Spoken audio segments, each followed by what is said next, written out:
আজকের এই ভিডিওতে আমরা রায়মার্টিন প্রশ্নবিচিত্রা 2025 অষ্টম শ্রেণীর পরিবেশ ও বিজ্ঞান বিষয়ে যে তোমাদের 11 নম্বর স্কুল রয়েছে এর সম্পূর্ণ উত্তর নিয়ে আলোচনা করব।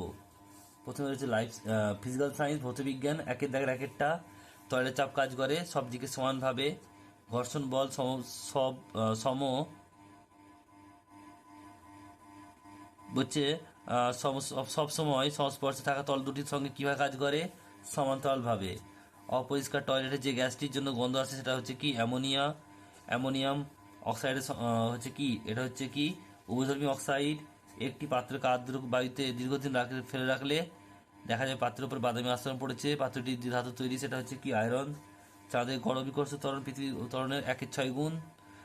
একটি ছোট বস্তুকে ওপর থেকে ফেলে দিলে যদি বস্তুটি নিচের দিকে পড়ে তাহলে কি হবে, বস্তু পৃথিবী উভয়টি সমান বলে আকর্ষণ করে। যে দাগের একটা বলছে পরমাণু নিউক্লিয়াসের চার্জ কি প্রকৃতি, ধনাত্মক।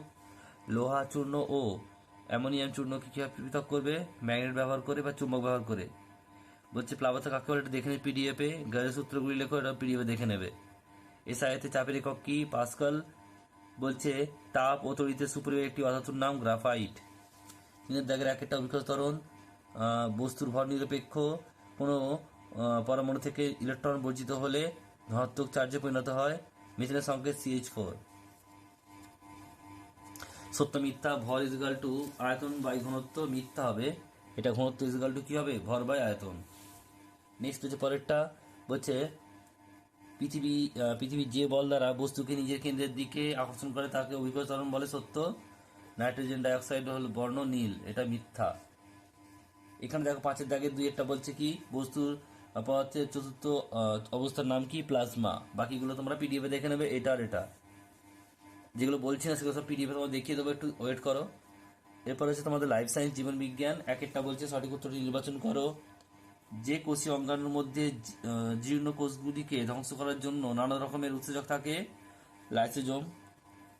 প্রদত্ত চিত্রে উপস্থিত বহু ভুজাকার কোষগুলি উদ্ভিদ থেকে পাওয়া যায় মূল বা কাণ্ডের অগ্রভাগে, এটা কথা বলছে। জীবদের কোষ সমষ্টিকে কি বলা হয়, কলা। আত্মঘাতী থলি কাকে বলা হয়, লাইসোজোমকে।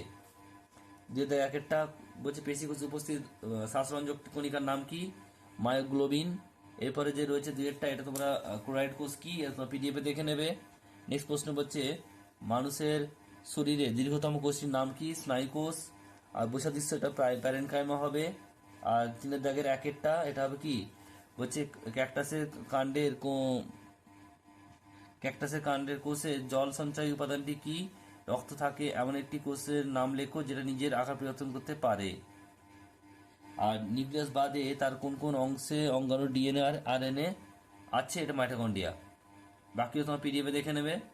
তো এখানে এই উত্তরটা কি হলো, এখানে হচ্ছে বলছে এখানে যে প্রশ্ন আছে যে সঞ্চয়ক উপাদানটির নাম কি, এটা হচ্ছে অ্যান্ট্রোপোজিন প্রোটিন।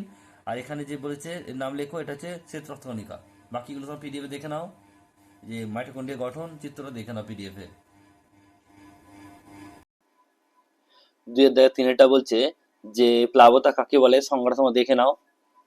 নেক্সট প্রশ্ন এরপর রয়েছে দুইয়ের দাগের চারেরটা, গ্যালিলিও সূত্রগুলি লেখো। তিনটে সূত্র রয়েছে দেখে নাও, তিনটে সূত্র তোমাদের লিখতে হবে। নেক্সট প্রশ্ন বলছে এরপর দেখো, এরপর তোমাদের রয়েছে পাঁচের দাগের একেরটা বলছে প্লাবতার মান কোন কোন বিষয়ে নির্ভর করে, দেখে নাও। উত্তর তোমরা একটু দেখে নাও। নেক্সট প্রশ্ন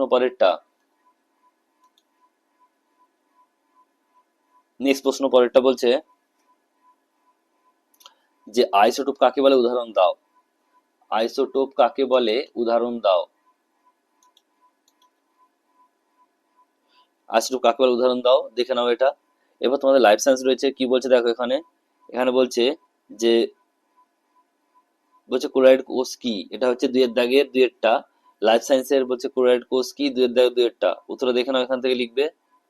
আর এরপর হচ্ছে তোমাদের দেখো তিনের দাগের কি বলছে, তিনের দাগের দুইয়েরটা তো উত্তর হবে নিউক্লিয়াস, এটা মাইটোকন্ড্রিয়া উত্তর হবে। আর তিনের দাগের তিনেরটা সংক্ষেপ মাইটোকন্ড্রিয়া চিত্র আঁকতে বলেছে, এটা দেখো তোমাদের ছবি, তো একটু দেখে নাও এখান থেকে।